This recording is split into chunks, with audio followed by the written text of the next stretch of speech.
There it is. You weren't the first, don't worry. Awesome. Well, I'm going to go ahead and welcome folks into our Zoom conversation tonight. Tonight's conversation is sponsored by the Holland UCC Justice Action Team, and it is a Homelessness 101 presentation with Daniel Unekis, Outreach Program Director at Community Action House. So Daniel's going to share some things with us, and then a little later in the evening, we'll have the opportunity to ask some questions, have some Q&A. So I'm asking folks to remain muted for this first portion, and then later you can unmute to ask questions. You can also pose questions in the chat section. And so welcome, Daniel. We'll turn it over to you. Wonderful. Well, thank you. Thanks so much for having me. I appreciate it. I've left my camera off because I'm hopeful that we'll be focusing on the presentation. But I just want to say I really appreciate so many of you showing up for this and being willing to take part. I really, really would much rather to do this in person. I really enjoy that space with a group of people in the same room, all learning about a topic together, reading the body language a little bit better. And in fact, while I'm doing this, I'm going to have to, at some point, minimize the video of all of you that I can see right now as I'm getting started. So I will not be able to sort of see your facial cues. And if you're all saying, what is he talking about? I won't catch that. So do please utilize the chat. If you have something that I've said that you want to add to, debate, ask a question about, seek clarification, go ahead and throw that in the chat. I will not probably actively monitor the chat very well, but if Brian, or if there's someone who could designate themselves, that Brian's got it, wonderful. That would be very helpful. And then Brian, you can just kind of interrupt me if there is a question that I've missed. We'll certainly have time for questions at the end. I was asked to kind of shoot for an hour here, so I will try to keep true to that and definitely leave a little bit of time at the end for questions. So with that, we're going to dive in. This is Homelessness 101. This is the first time that I've presented this material in this format. So I'm excited to see how this goes. I hope it goes well. We are going to dive in here and just start talking right away about homelessness. How do we talk about homelessness? One thing that we've noted as a team, sorry. All right, I'm gonna keep going unless that was meant. When we have noticed as a team, the outreach team at Community Action House, when we talk with our clients, what we're hearing is that our clients see themselves as the lowest part of society. They see themselves as a group that nobody cares about, that people don't want to be associated with, that people don't want to talk to. They see themselves as not deserving of that necessarily, but as really aware of the fact that they look maybe different, maybe their dental care, maybe their hygiene, they smell different, maybe they don't shower as often, they dress differently, you know, wearing 6 layers even when you're inside in the winter. They're aware of these things and they feel that they're treated differently because of it. So unfortunately, we feel like it's important to start off by saying that's not what we want. That's not what they should have to deal with. And a very small but concrete change that we start with when we talk about people experiencing homelessness is exactly that. It's the language we use. So we use what we call person-centered language. So you will hear us try to say person experiencing homelessness rather than homeless person. For those of you who have ever heard of person-centered language or person-first language, this won't be new to you. It's the same reason that we say a child with autism rather than the autistic kid, or a disabled person, a person with a disability or an otherwise abled person. This person-centered language is going to drive us to treat their humanity as separate from the circumstances they're currently experiencing. Their homelessness is a temporal thing about them that will change. Lord willing, it will change. They have not always been and they will not always be homeless. That's an experience. The reason that we find that is so important is because it starts to chip away at the mentality that that is the defining characteristic of who they are. So a story I'll tell to illustrate this. We recently moved someone into housing. This particular individual had been homeless for the most part for about 17 years.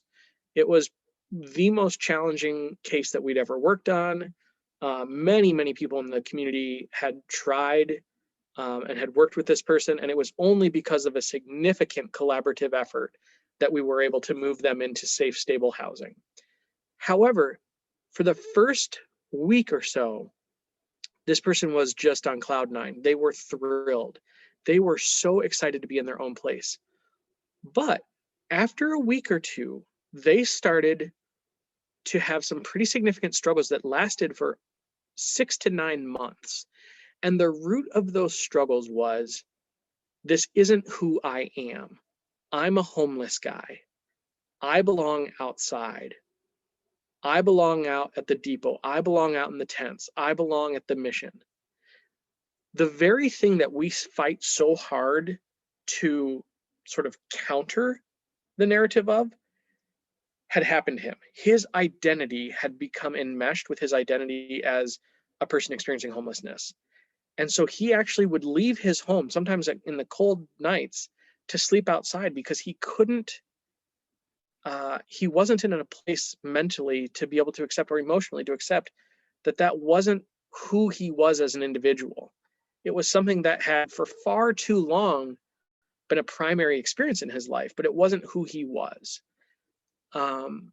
So all of this comes back to say, when we talk about homelessness, you will hear me, I promise you, if you interact with me, you'll hear it in the webinar tonight, and you'll hear it again if you talk to me outside of this. I will say homeless people. I slip into it every time. It's easy, it's what you're used to, but we're trying to make that shift. So we'll start with that. Can I quick jump in there, Please Daniel, do. and ask about the term houseless versus homeless, and Yeah. whether you've used that or if that's useful or not? Yeah, thank you. And I want to encourage questions. Please do send questions in the chat if you have them. Part of what gives me energy in these sort of situations is actually usually the back and forth. So it's really hard just to monologue for an hour. That is a really great question. And I would say I'm warming up to that term. It didn't hit me great at first because in some sense, they have their own shelter. It's not a house. And then I started to wonder, well, do they really gain a house if they rent out a rent-a-room? So there were some weird semantics, but overall, I have started using that occasionally, and I find it to be sort of a helpful. I'll often say our houseless neighbors. Again, I want this to be my neighbors, not those people out there somewhere who I have no connection with. Houseless, I think, is not, that I have heard, offensive in any way. So I think if that's what comes more naturally to you, go for it. Great. Thank you. So when we talk about homeless, what do we mean? If there's a way to do this, if people are brave enough to come off mute and answer, I'd love to hear 3 people give me an idea of what they think it means when somebody says that person is homeless. Colloquially, what do we mean when we say that? Give me a situation that person might be experiencing, where they might be staying. No right or wrong answers. What does it mean to you?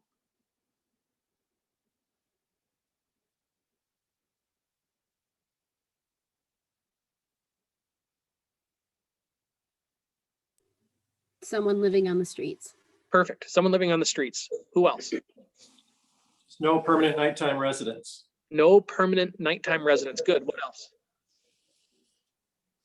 I lied about 3. I'm going to keep asking. No place to call home like their own, so they might be couch surfing. Good. Yes. What else?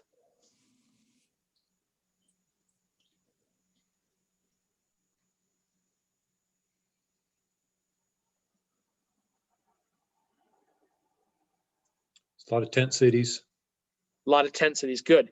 We'll stop there. I know it's really awkward on Zoom, but I'm going to try to push us all to jump in here and there. Yes, all of those responses are very helpful. Colloquially, what I hear when people say someone is homeless, when I get a call, I'm hearing they're staying in a tent, they're staying in their car, they're staying at the Holland Rescue Mission, they're staying with a friend, they're staying with family, They're staying in a shed. They're staying in somebody's basement. They're renting a room. They're tripled up. They're quadrupled up. They are staying in a hotel. They are, right, colloquially, just in everyday usage. This is such an expansive idea. People really assume that this covers a lot. Unfortunately, the federal government has a very different perspective. According to the federal government, homelessness is, and I'll make a qualifier here. We're talking about unsheltered homelessness. Unsheltered homelessness, according to the federal government, is very restrictive. This is people who are sleeping either outside or in a vehicle. In extremely rare circumstances, some other places apply. For example, a garden shed, maybe a garage, but places that don't count as homeless to the federal government. Doubling up, tripling up, quadrupling up. A hotel, whether it's a cheap, dingy, terrible place that you wouldn't want anyone to stay in, or whether it's a pay by the month and it's intended for that, doesn't count. Sleeping in a dingy, gross basement doesn't count. Unfinished, doesn't matter. There are a lot of situations that the average person would say, well, they're homeless, but the government says they're not. Why does that matter? Well, it has a lot to do with access to resources. So when somebody is considered homeless, they can start to access certain resources or services that are not available to them if they are not homeless. I'll quickly kind of branch out and talk about the other type of homelessness. So there's sheltered and then there's unsheltered homelessness. Your sheltered homelessness is going to be a little bit more expansive, but still fairly strict. This is going to include the Holland Rescue Mission, or I should say any emergency shelter, some forms of what we call transitional housing, a safe haven. If any of you have heard of Resilience, it used to be called Center for Women in Transition. Those kinds of places are also going to count in some instances. But again, this is a fairly restrictive, narrow definition of homelessness. So we're going to play the game again where I make you talk a little bit. Whoops. Who is, to the best of your knowledge, again, just say it, even if you're not sure if they do or not, who are the agencies, and we'll stick with Holland area, who are involved directly or indirectly with homeless services? Shout them out. Community Action House. Good. Extra credit. Holland Rescue Mission. Good. Good Samaritan Ministries. Resilience. Good. First Mark, United it's almost like you know some of this, and whoever else just said First United Methodist. Good. Anyone else think of anything else? Shelly, I know you know some of them. You can't hide out. I see you there. I think I said one of them earlier that nobody has said yet. Shelly used to work there, I'm pretty sure. Resilience, Center for Women in Transition. They're kind of tangentially involved. If any of you have ever heard of My House Ministries, again, a little bit more of a focus on transitional housing, but they're sort of involved. Building Men for Life and No One Lives Alone are your recovery housing. So they're sort of tangentially involved.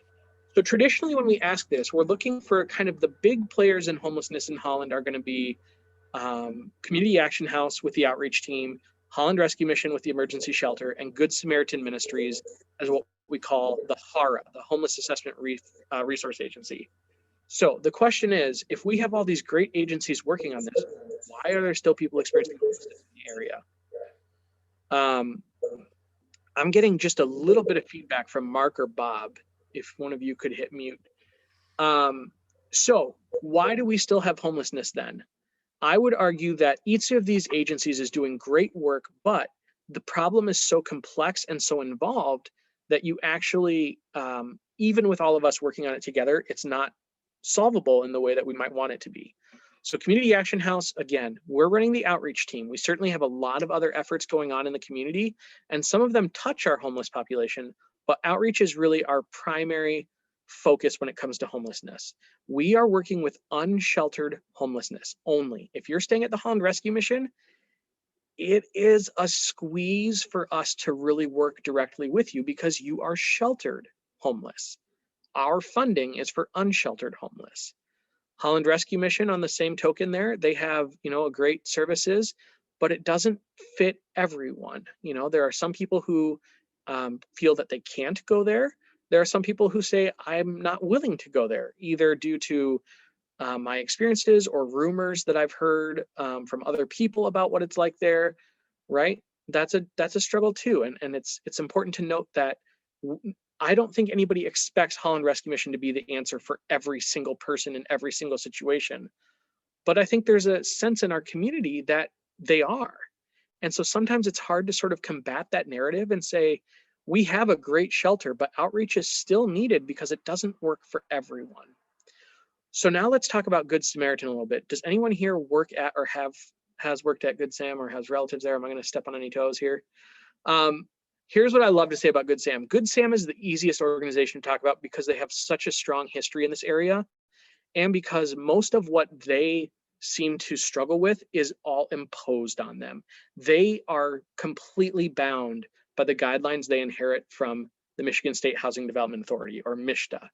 So sometimes I joke around like I'm really going to give it to them. In all reality, they're doing phenomenal. Their hands are just tied really, really tightly. So in short, people sometimes will tell me, well, Daniel, if somebody is homeless, it must mean that they don't want help because they could go to the mission. And we say, well, that's not entirely accurate or fair because it doesn't work for everyone. And then they'll say, well, they could just go get a Section 8 voucher. They could go get the HCV, the Housing Choice Voucher. A lot of people call Section 8. Here is the process to get on the Section 8 voucher. You go to Good Samaritan Ministries, they put you on a wait list. During the time that you're on that wait list, you have to recertify every 90 days. If you fail to recertify, you're off the wait list.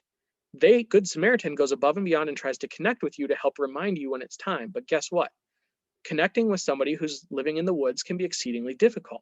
If they have a phone at all, it's very unlikely the number stayed the same from what it was 3 months ago. So let's say that they do remember to recertify. What's their wait time? For the last 3 or 4 years, wait times have been over a year. Okay, so now you've been outside, you've waited. You go in after 12 months living outside and they say, hey, your name was pulled, or we think your name might be pulled soon. What's your housing situation like? And you say, well, it's the middle of winter and I was dying out there. So I went in and stayed with my cousin for the last 2 weeks. You're off the list because you're not unsheltered homeless anymore. You broke that spell and you have to maintain that to stay on the HCV wait list. But let's say they don't find that out, or you were able to stick it out outside for a full year. Then you get your voucher and it's all okay. Just kidding. Next, you get pulled for the application. At this point, they're going to mail you an application. You have to find out where that mail was sent to, receive it, fill it out, and send it back in within a certain time frame. If you don't, you lost your place. If you do, though, send it in, you're good and they give you a house. Nope, just kidding. Now you have to wait to see if you're approved. If you're approved for the voucher, then they give you a voucher and you get housed, if only. Nope, then you get a voucher and now you have to do a housing search. Your search is basically your responsibility. Agencies will help as we're able. I think that's one of the areas that my team has really stepped in. Good Sam has done what they can. A lot of places are doing their best, but it's confusing. How many of you have ever looked for or talked to someone looking for a rental in Holland, Michigan right now? It is rough. Unfortunately, to make it even worse, your voucher comes with a very strict monetary limit of how much your housing can cost. Your housing can only cost, up until a few weeks ago, the limit was, I think, $819 for a 1-bedroom apartment. Those of you who know anything about what our rental market is like probably just went, oh man, that's going to be tough. Let's make it a little bit harder. That has to include all of your utilities, water, gas, everything. Okay, so now you've got $819 or $824. You've got to find that place. And if you apply, the landlord still has to approve you individually. So even if you've gotten this far in the process, but you have evictions in your past, you have a bad credit score, you have not enough income to make them comfortable, you have a criminal background, they can deny you. And there's nothing it's just fair market. There's nothing making them treated a different way. And even if they accept you, their unit then has to pass a state inspection. So that is to say, it is a little bit of a process when somebody says, well, why don't they just get a voucher? It's not as simple as it might seem. And unfortunately, for some people, it has worked. Well, let me rephrase that. Fortunately, for some people, it has worked really smoothly. Unfortunately, it seems like those are the stories that form the cultural narrative about what we should expect when someone gets a voucher. The assumption is, well, I know someone who did it and they just got a place. That's really great when it works that way. The wait list was never meant to be this long. The apartment and housing rental was never meant to be this short. The prices were never meant to skyrocket this high. There's a lot of things that have gone wrong at once to put us in a really bad situation right now. But I think it's important for us to do our best to understand that this isn't quite the simple journey we'd like to make it. Why don't they just get a voucher? I'm going to stop there for just a moment and ask if there's any question specific to that process. And I want to be clear, this is not Good Samaritan who is doing this. This is a state top-down decision. Good Samaritan has been an advocate for an easier process, and they just are in charge of managing the wait list. The rest of that process is actually run by an organization out of Byron Center that oversees a handful of counties at once. But it's all kind of overseen by the Michigan State Housing Development Authority. So any quick questions before we move on? Just kind of a comment. Sure, go ahead, Miss Lindsay, and then Mark. One of the families that I'm working with, they are looking for housing right now using the voucher. And another issue that they're running into is how many bedrooms they need to have for it to qualify, as they have a bigger family. And so some of the places that they've qualified for are in Muskegon or in Grand Rapids. And the mom of this family has medical challenges, so she needs to have medical appointments locally. And so even just the complexity of, they might qualify and have that, but if there's not a rental place that's available in the area, it can also cause people to have to move in order to keep their voucher. Yeah, it's an odd sort of problem in that the more bedrooms you qualify for, the voucher limit goes up crazy fast. The difference between a 1 and a 2 bedroom percentage wise is huge. So it's helpful in the sense of it's more realistic in our current market when you get to 2 and 3 bedrooms. However, the stock of those is really low. And so it can be very difficult to find something in a geographical area. That's great input. Thank you. Mark, you had something? Well, you asked earlier if anybody had an affiliation with Good Samaritan, and I'm sitting 3 feet away from my tablet, so I didn't jump fast enough, but I was the housing director there for 2 different stints over the last 20 years or so. So, but everything, I think you just wanted to make sure you didn't step on any toes, but you did great. Well, I'm quaking in my boots a little bit now, especially because I know it was recorded. Mark, did I do justice? Question, did I do justice? Absolutely. Yep. The rules and regs are what they are. You know, anything that comes out of the federal level is just going to have lots of rules and regs. There's just unfortunately, no getting around it. I think you did a good job of saying that the folks at Good Samaritan do their best to be client friendly, customer friendly as best as they can within the confines of the rules and regs. I believe that's true. That was certainly true when I was there, and I know it's true now. So yeah, it's just not a user-friendly system. Yeah, I would say, thank you, Mark. I appreciate that. Good Sam has been I will say they have been at the core of pretty much every successful placement we've had. Their team is exceptionally strong right now. It may have always been. I don't have a long history with them, but they're at a really good place right now. And they are, what I appreciate about them is sort of their fearlessness and advocacy.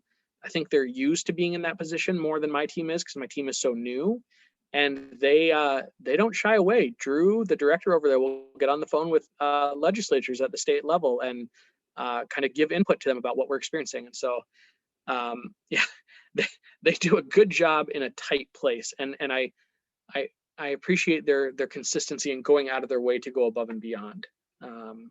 Like I said, even simply reaching out to the clients when their 90 days renewal is up, I don't expect most HARAs do that, and they do.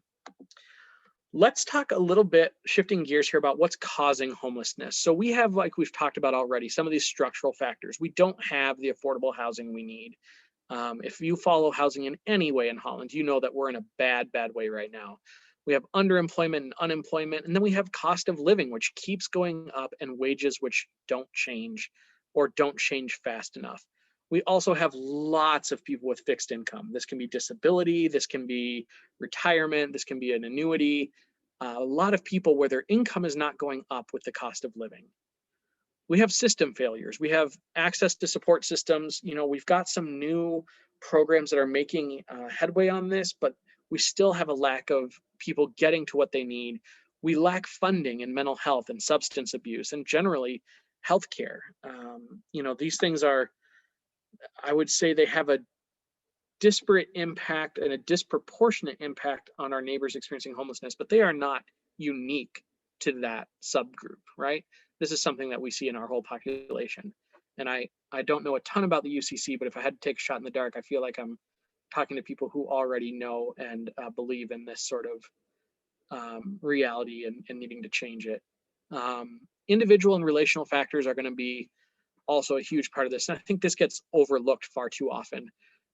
For any of you who study trauma or traumatic events in people's lives, we're learning more and more every day in psychology and neurology about the way that trauma affects people's brains. And it is incredible how difficult it is if you don't ever have a chance to recover from that.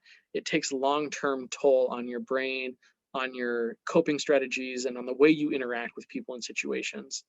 We have personal crises that contribute to that. We have mental health and addiction challenges. I mean, it's just, there's a lot. So people sometimes look for what's the root cause of homelessness. And the short answer is there really isn't one single thing you can pin this on. So one thing I like to do here is just quickly run through these 5 myths that I have heard, and I think people in our field hear pretty regularly about homelessness. So myth 1, people experiencing homelessness are just lazy. In reality, a lot of our clients right now wish that they could work, but they have a hard time finding a job. That could be because they have gaps in employment history, they have a disability, they don't have a state ID, they have a hard time finding a computer to get online to access applications, they have no way to get to and from work, they have mental health concerns, they have physical or mental health concerns that lead them to need medicine they can't get access to. They might be unable to read. They don't know how to use a computer, and more applications are going fully online right now. So even your lower paying jobs, they'll say, oh, you want a job, go to the kiosk or go online and fill out an application. And even that's a big barrier. So we are seeing a lot of people looking for work. We're seeing people start jobs but not be able to maintain them because of transportation. And it's just blame hard to hold a job when you're living in the woods. It just is. Let's go to number 2 here. Maybe I just can't quite wrap my head around where this one got so stuck in people's minds. But I have heard this one so often.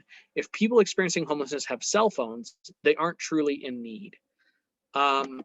Our response to that is that you can't really exist right now without a phone, and people experiencing homelessness could have a phone for a huge number of different reasons. They could have a prepaid phone that they just put money on when they can. They could have a government phone. Back during President Obama's tenure, he created a program called Lifeline Phones that provide a free cell phone, a free smartphone with a limited number of minutes, text messages, and data to people who have a qualifying, who are qualified. And we help a lot of our clients access those phones. So they have a smartphone. They didn't pay anything for it. It's not great, but it's what they need to keep moving. They may have had a phone before they lost their housing. They just kept that with them. The reason that we put focus on getting people phones is because they need that to contact when Good Sam tries to call them and say, hey, you need to come in and resubmit. When the doctor calls and says, hey, you you have an appointment or to call the doctor. We had a client the other day who went to the emergency room because he had his hand had swollen up to almost double its normal size due to a cut he had gotten in the night, and it was super infected. And he didn't have a way to contact a doctor to say, what do I do about this? And so he just waited until it was really, really, really bad and then went to the ER. If you're talking about wanting to get a job, that's another reason. So cell phones are not a good gauge of whether or not someone is homeless. Number 3, if people experiencing homelessness would get a job, they could find a place to live. And we've already talked a little bit about this. They have lots of barriers. But let's talk a little bit about what does it cost? Why is this not a helpful narrative in more than one way? I'm going to go back to my video of all of you. Raise your hand if you like numbers, if you like data and numbers. Okay, there are 4 of you. All right, that helps me gauge how long to spend on this. When everyone raises their hand, I geek out. So we'll do this. We'll say earning a minimum wage of $9.25 an hour, an individual using the federal government's definitions of what you should be spending on your housing, somebody would be able to afford $481 a month. Does anyone know of anywhere in Holland that has $481 a month? And if you do, I want to know about it because I don't know anything even close to that. So that's if you're working at minimum wage, right? We can safely say that's just completely ridiculous. Now, when this presentation was written and using data for all of Ottawa County, not just Holland, the average 2-bedroom apartment in Ottawa was $800. That is before utilities and additional expenses. There's just no way you're getting there with minimum wage. Now, I will also say that there needs to be a whole line of asterisks behind that. Because for a 2-bedroom in Ottawa right now, you're probably not going to find something below $950. You might occasionally find a $900 or a private landlord who doesn't know, isn't keeping up with, or is just being nice about what they're charging that will do $850 to $900. But generally speaking, you're between $950 and $1050 for a month on a 2-bedroom. So let's take a look at the numbers here for those of us who like these. Let's focus on the left-hand column a moment.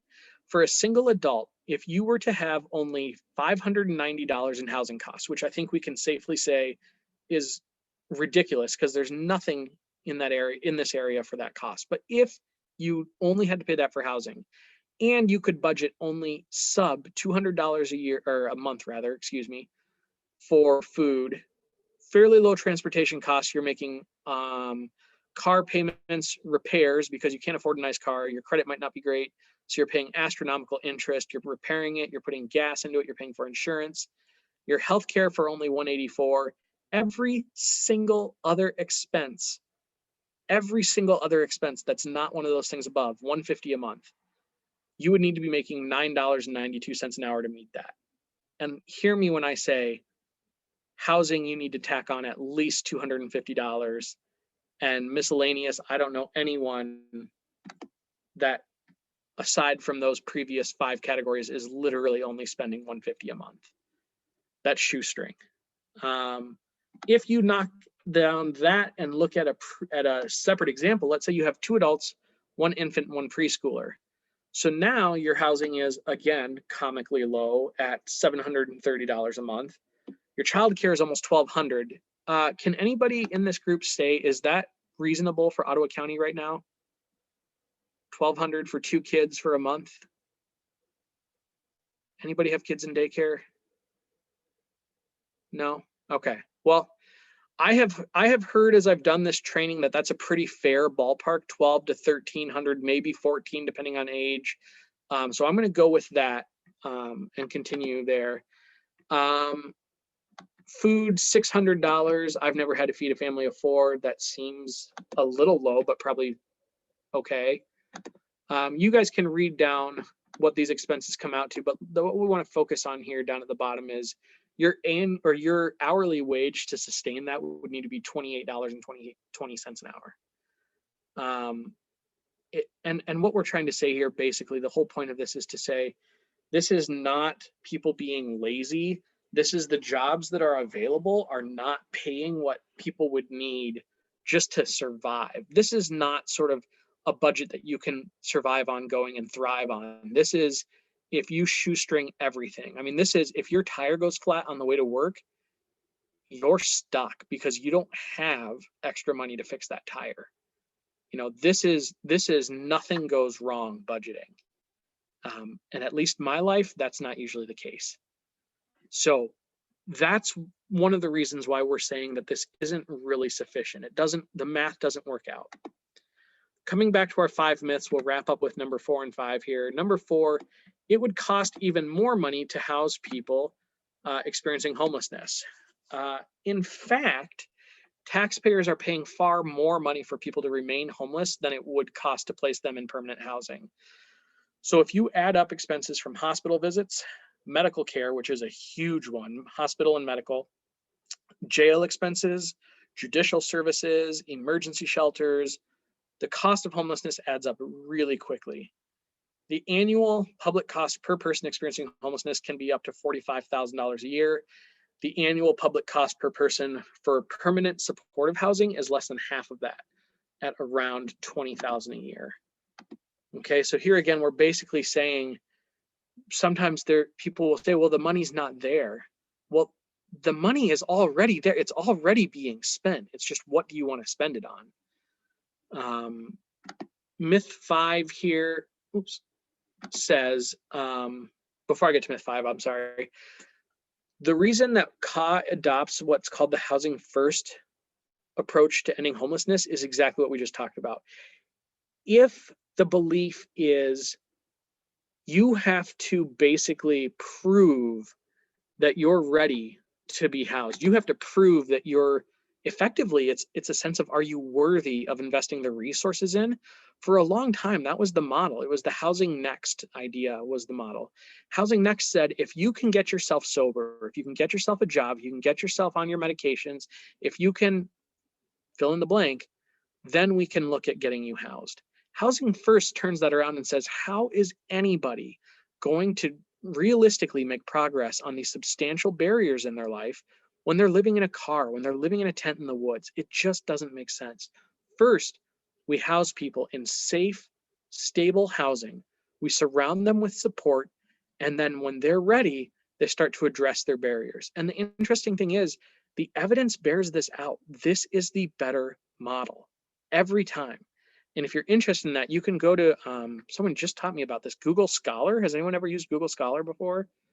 It was new to me. But if you actually go to Google and type in Google Scholar, you can look up article after article after article about the efficacy of housing first. And it's really substantial. When it doesn't work, it's usually because the model wasn't followed correctly.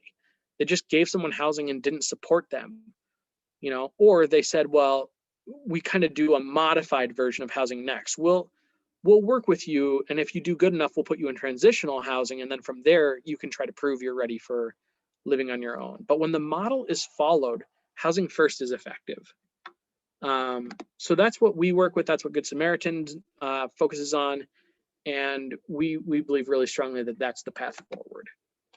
Myth number 5, every person experiencing homelessness is an alcoholic or uses drugs. This one's a tough one. You know, are any of you part of that awful Facebook group, Holland Informed? I'm the only one bad enough to be in there. That makes sense. I'm with you there. Okay. Okay, there's a few good. Yeah, you guys are admitting it now.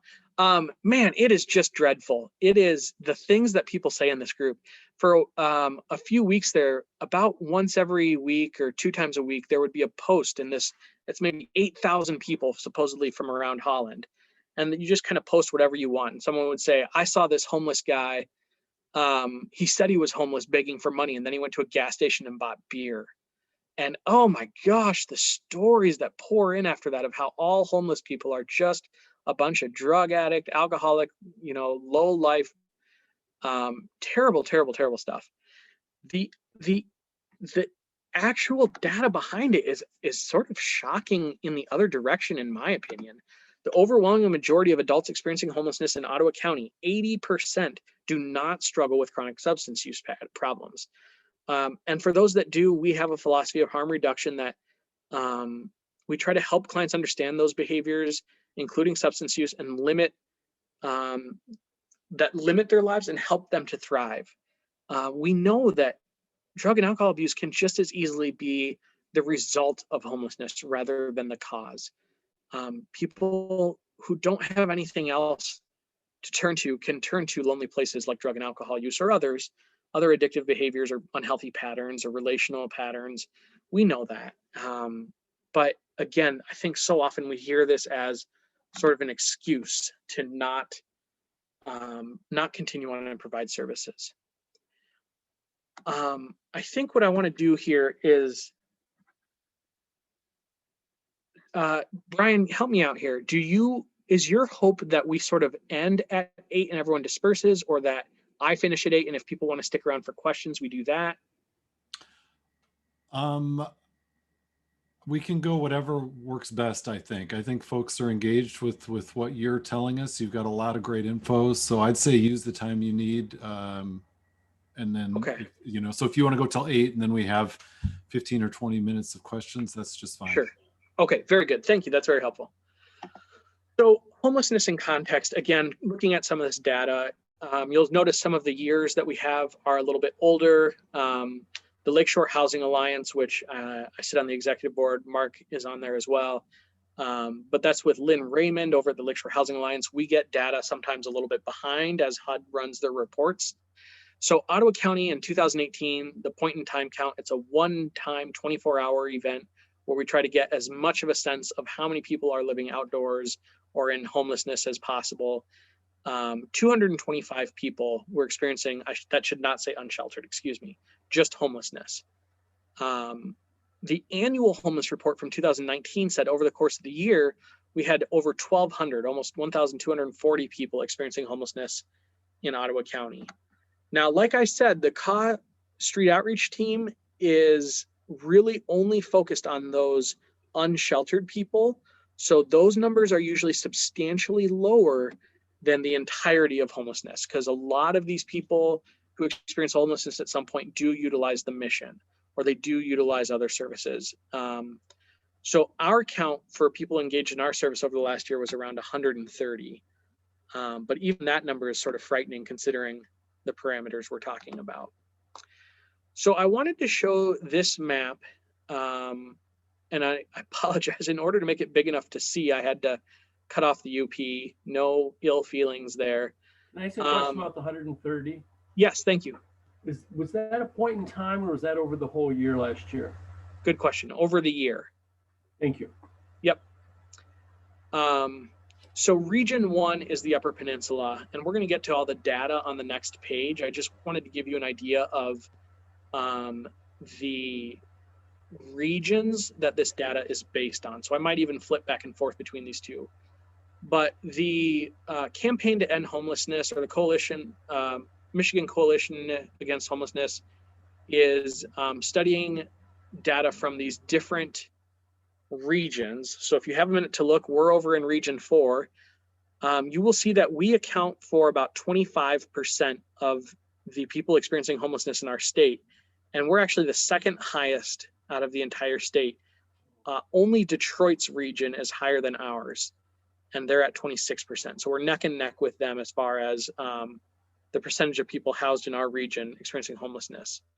So to look at the entire data set here, I know it's a little bit small. I don't know if you're able to see that.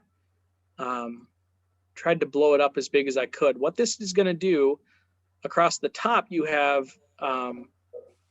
your 10 regions, and then on the left-hand side, you'll see the 3 different years, 2017, 18, and 19. And what it does is it shows you the raw data for each region by the year. And then on the bottom, it tells you the percentage change from 2017 to 2019. So the good news is a lot of them are down. So let's look at region 1 for the most drastic example. In 2017, they had just over 3,000. In 2019, they had just over 2,000. They're down 33%. If you look at the regions that went up, the region 3, region 4, Region 8, and Region 9. Of those that went up, 8 and 3 up 8%, but Region 4 was up 20%. And if you'll remember, Region 4 is us here in West Michigan. So the overall numbers are a little bit better if you add up all the numbers and do the math out on that. But unfortunately, in Region 4, we've actually seen a pretty substantial increase in numbers. I'm going to take a minute there and I see a few faces that I'm interpreting as confused. I have a question about the percentage Yes. clarification. So for Region 4, the accounts for 25%. Forgive me for that not feeling clear. Is that 25% of the persons experiencing homelessness in Michigan? 25% of them are in West Michigan, or that's 25% of what? I am quite certain, I can't get my screen cleared with the Zoom, but I'm quite certain that on this screen, some quick rough math would tell me that is of the entire state's homeless population. Okay, and so huge percentage is right Yes. here. Yes, West Michigan is responsible for 25 out of all of the people experiencing homelessness in Michigan. 25% of them are in Region 4. 26% are in Region 10, which is Detroit area. Is that reflective though, because those are the two largest population groups? So those numbers are going to be higher because there's simply more people? That is my understanding, is that is at least going to skew the data. Yeah. Although I understand they've also tried to shape these regions to come up for some of that. Now, there's no way the UP is going to make up for Detroit, even though Detroit's in a really small region. Right. But certainly there's some play in that. Sure. I think when I look at this data, what is most alarming to me is not so much which region has the most people, so much as the growth and decline by region. So when I look at this and I say, wow, a lot of ours are going down, and not just by 1%, 14, 12, 16, 33. But to see ours be on not only on the wrong side of that, but the worst, we've actually had the highest growth out of any region. Go back to the Michigan map just for a minute. Back to this. Thank you.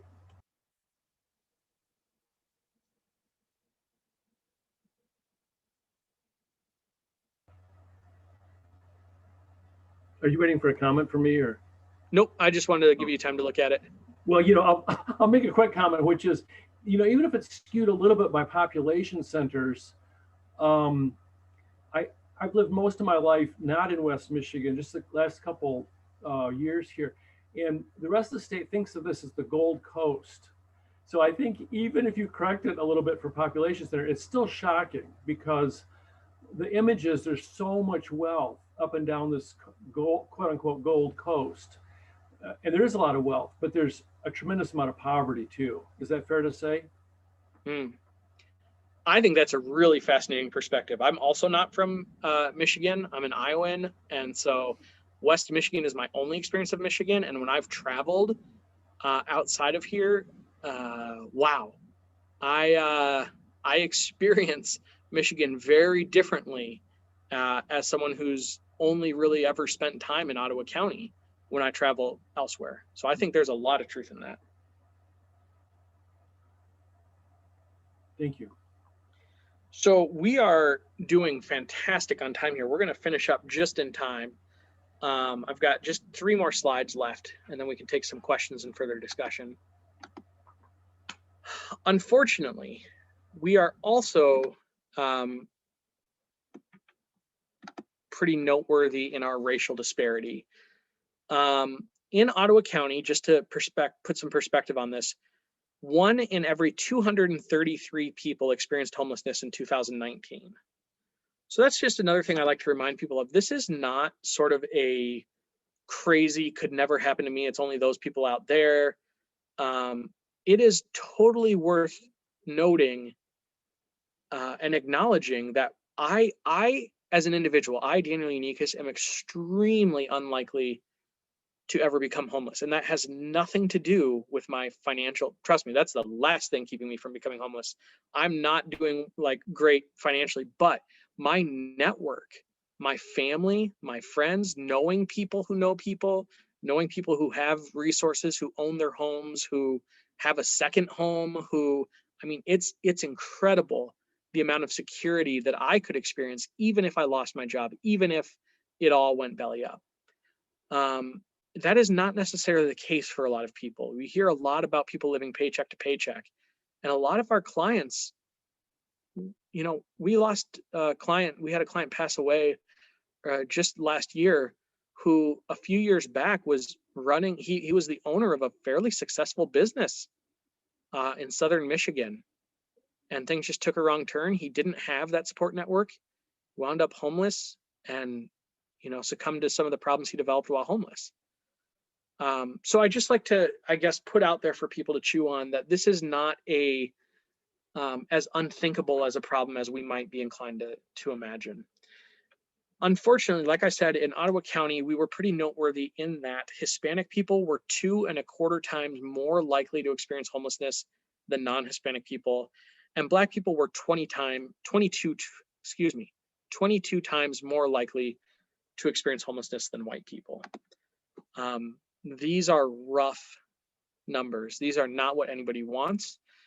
I think it's worth stating that the Lakeshore Housing Alliance, which is sort of our coalition of agencies working together on homelessness services, is very aware of this data, and I'm leading us through conversations about what we're finding in the data and trying to get us towards what is causing this, what might be causing this, what are some of the things we can do better, and also identifying where some of these larger cultural issues are at play. I see a lot of people on the Zoom call that look a lot like me. And I experience West Michigan to be a fairly friendly, hospitable environment. But my clients who don't look like me have other stories. And I imagine you've heard some of those too. So those are things that we are working on.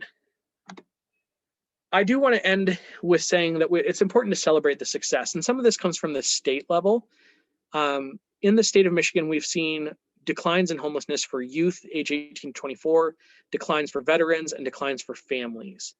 The legislative victories at the state level, we now have free access to birth certificates and state IDs for people experiencing homelessness. My team spends a significant amount of time and energy invested in helping people experiencing homelessness procure legal documents. If you want to apply for a job, you need an ID. You want to apply for housing, you need an ID, birth certificate, maybe social security card. And the maze of trying to get one of those things when you've lost all three is unfathomably difficult. So all of these things help. Partnerships for returning citizens. Returning citizens is the new language for somebody just released from incarceration. Returning citizens working with a housing choice voucher, which you've also heard me refer to as Section 8, had a 93% success rate in what they were trying, which was astronomically higher than returning citizens who weren't provided those supports. So there are, on the state level, there are great things happening. On a local level, there are good things happening. My team has been involved in housing almost 35 clients. I think we're at 33 or 34 right now since last March. That doesn't solve everything. Some of them will be housed and then lose that housing. Some of them we still haven't figured out a path for. But it is a noticeable difference when you can see somebody who's been on your client load for years and you finally put them into a housing and you check up with them week after week after month, and they're finding a place that is safe and stable that they can call their own. The unique last note I'll say on that is, while we have had really great successes and that number is exciting to share, Community Action House does not have housing. So anytime that I share that we have housed people, there's always a big fat asterisk behind that, that is with the cooperation of other agencies in town. Good Samaritan, Holland Rescue Mission, Resilience, faith communities who have stepped in and worked with us, landlords. I mean, it really is a collaborative effort. So what can I do is often a question people ask themselves. What's next? What do I do? These numbers, this data, these stories, man, they were hard, they were good, they were challenging, what do I do? I don't always know. I don't always know what the best way to respond is, especially when I don't know the person and what their interest and capacity are. But I do know that there are opportunities to volunteer, even if it's not Community Action House. There are opportunities to get plugged in and to work with people who are in this situation. You can advocate. These legislative victories don't happen without people calling in, without writing in. We need people on the local level to be involved in this. We need people at city hall meetings and city council meetings. You know, we have a lot of advocates in those spaces, but they need to hear it from the community, that the community cares, that the community sees this as an issue that needs to be dealt with, that it's something that we care about and that we are demanding or requesting or whatever you want to say, you know, changes to be made. There is, of course, always the opportunity to support financially. For some faith communities, that's, you know, through an agency like Community Action House. You know, that's your community's decision, but on an individual or a corporate level, that's certainly something you can do. And maybe another one that is